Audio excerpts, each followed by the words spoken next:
Hey y'all, I'm back. How y'all doing? Good, good. Okay. Subscribe if you haven't. If you have, subscribe. Do me a favor. Share some of these videos with some of you people. People that you know, people that might like the video, suggest the video or some of the videos to people that might think like you do or think like we do, or let them join the family, so we all can have these conversations. Okay? Okay. All right, today we're going to talk about why well when size doesn't matter. It's a story about a gentleman that I met in New York. Yo, I always meet these people in New York. I always meet these people in New York. Anyway, so he was a someone that my friend knew, and okay, sorry, my friends, they were friends, just friends, and the guy she was talking to, it was like three friends. Okay, so this gentleman was like always at her friend's house, and we would always FaceTime. They gave me a nickname and all that jazz, so we were cool, right? But he was someone put that would put pressure on you. He was like he was bit of a pursuer, and that was fine with me, because I wasn't technically, I wasn't even trying to be pursued. Like, to look at him, I didn't find him desirable. He was not unattractive. He was attractive, but not my typical personality type either. So I didn't think nothing of him. And my goal at the time was not to even deal with anybody on a romantic level. I was about other things at the time. So I always saw him on the phone, always saw him on FaceTime or WhatsApp or whatever. So one day she was like, "Oh, let me go. I'm gonna walk down here to see her friend. That was his friend. That was anyway." So she was like, "Walk with me." So it was nighttime. So in New York, you can't be walking by yourself at night, in Brooklyn.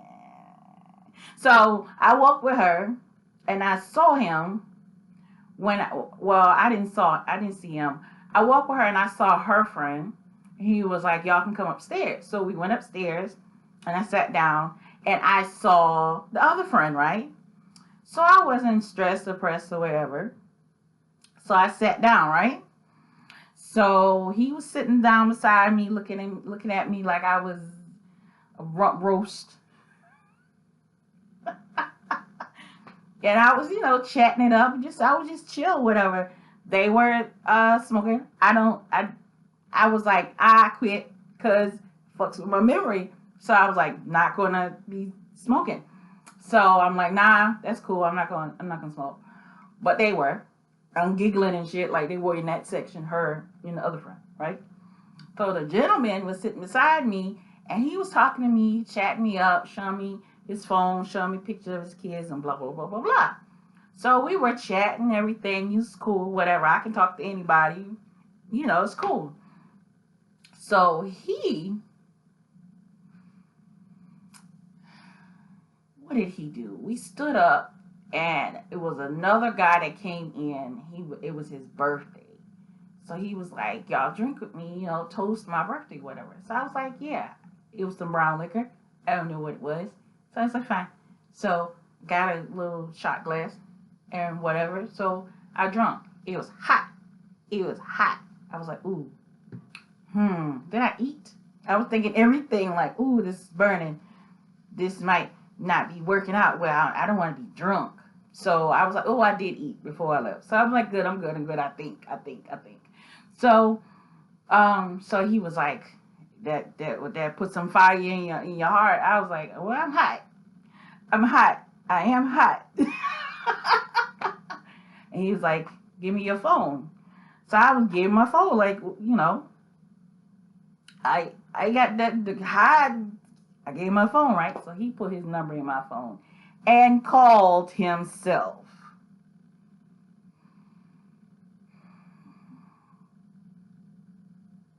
Slick shit, right? Slick shit. So he was like, I got your number. I'm not even asking you. I'm asking for your phone. And I think he was waiting for that liquor to hit me a little bit so I can be like, I don't care.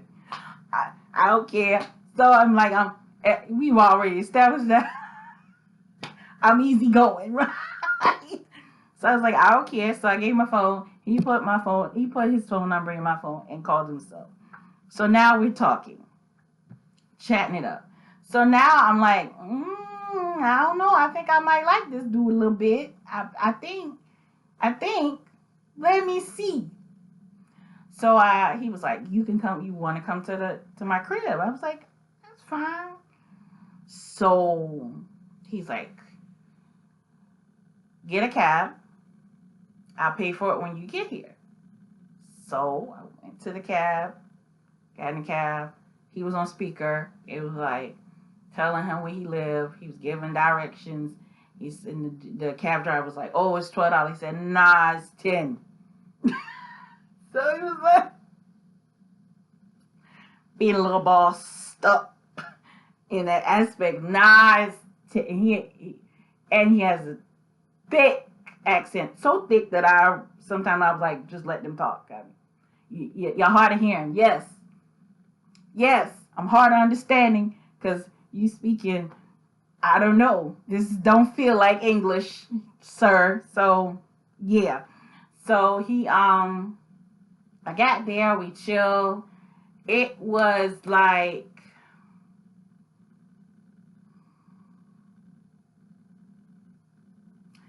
I like when a man can do like, I like when a man can just be himself around me without like trying to hide or front or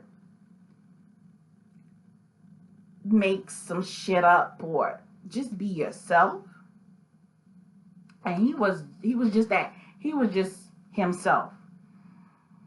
He liked all the shit I like. He introduced me to a lot of stuff that I was surprised that he would like music that I didn't never thought that he would like, but he was jamming to it. He's dancing. He was fully entertaining me, right? Fully entertaining. I don't know if it's something that he just did when somebody came over. He cooked. He fed me. That's my thing. You feed me. And I'm weight in my heart. Just like a dude. I'm like a dude, but I'm not a dude. Anyway, so it was cool. Like, and we hung out almost all damn day. Almost all day. Almost all day. Like, I went there mad early, and it was pretty late when I left. So almost all day. So okay, I left and went home. We hung out. After that, I think I went back. No. Did we? Yo, we did it the first night I went to hang out with him. Now, prior to this, we had been chatting on the phone, group wise. I had gotten to know him a whole month before I even met him in person. So I think, yeah, we did have sex. I felt pretty comfortable when I, meeting him. Up until I met him, he just kind of layered it up. So we did it.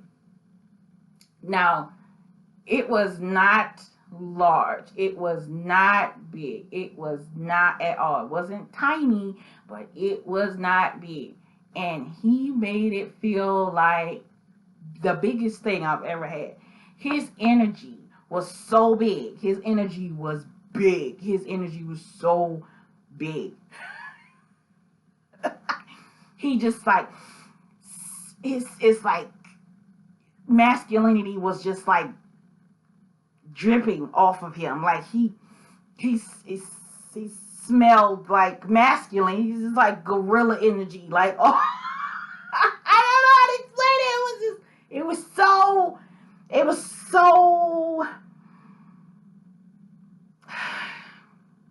much. It was so much.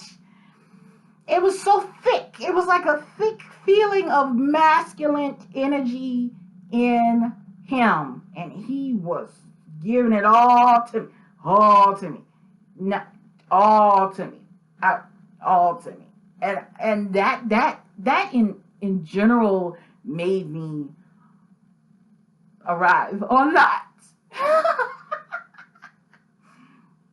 It was just enough. Like he angled everything that spot, and I'm just arriving and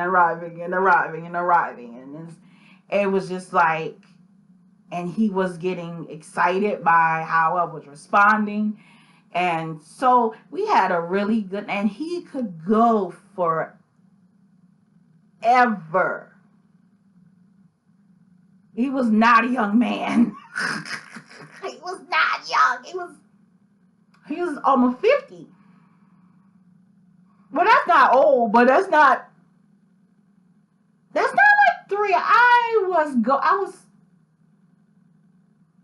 It was just so much. He was going and going and going. I was like, I'm gonna need a break.